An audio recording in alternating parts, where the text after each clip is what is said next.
অনেক মা ছেলের প্রশ্ন করে, আমি তোরে এত কষ্ট করে লালন পালন করলাম, আর বিয়ে করার পরে বউ তোর আপন হয়ে গেল? এরকম একটা কমন প্রশ্ন আছে না নাই? এক চালাক ছেলে মারে উত্তর দিছে, মা তুমি মা ডাক শোনার জন্য জীবনে কি কষ্টটাই না করছো।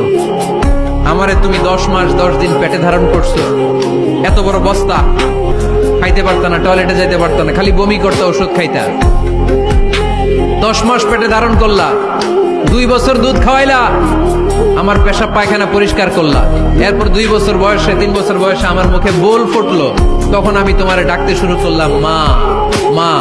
এই মা ডাক শোনার জন্য তুমি এত কষ্ট করলা, আর পরের বাড়ির মাইয়া বাড়িতে আইসাই তোমারে ডাকা শুরু করছে মা মা। তো যেই লোক তোমারে মা ডাকে তারে আমি ভালোবাসবো না কেন মা? ঠিক কিনা? আমার মুখের মা ডাক শোনার জন্য তুমি এত কষ্ট করলা, কি কষ্ট। আর পরের বাড়ির চিনি না জানি না এক মেয়ে এসেই তোমার ডাকা শুরু করছে মা মা। তো যে আমার মারে মা ডাকে তার স্থান তো আমার হৃদয়ে, ঠিক কিনা? প্রথমে শাশুড়ি আম্মারা শোনেন, মহিলা প্যান্ডেলের শাশুড়িরা, ছেলের বউয়ের উপর রাগ করেন না।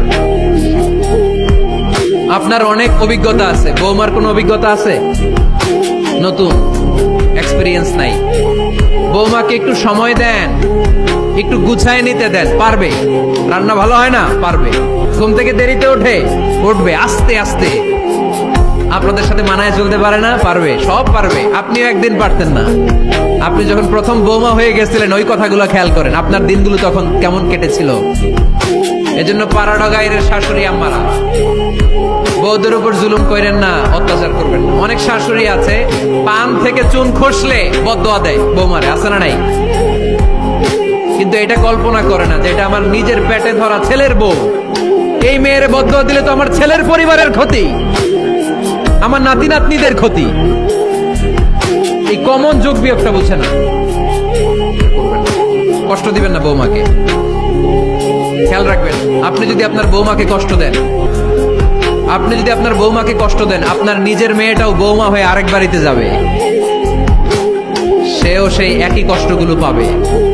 এগুলো যখন আপনারে শোনাবে তখন আপনি শান্তিতে থাকতে পারবেন না। চিল্লায় বলেন ঠিক কিনা? পারবেন না আপনি শান্তিতে থাকতে। নিজের মেয়ে সকাল 11টায় ওঠে, ওইটার দোষ নাই, বৌমা কেন উঠলো না, ঝামেলা আছে না নাই? এটা করবেন। এবার বৌমারা, এই যুগের মেয়েরা, পাড়াডগারের বৌমারা যারা আছেন, বউ খবরদার শাশুড়ির সাথে বেয়াদবি করেন না, বেয়াদবি করবেন না। শাশুড়ি আপনার মায়ের মতো। কিসের মতো?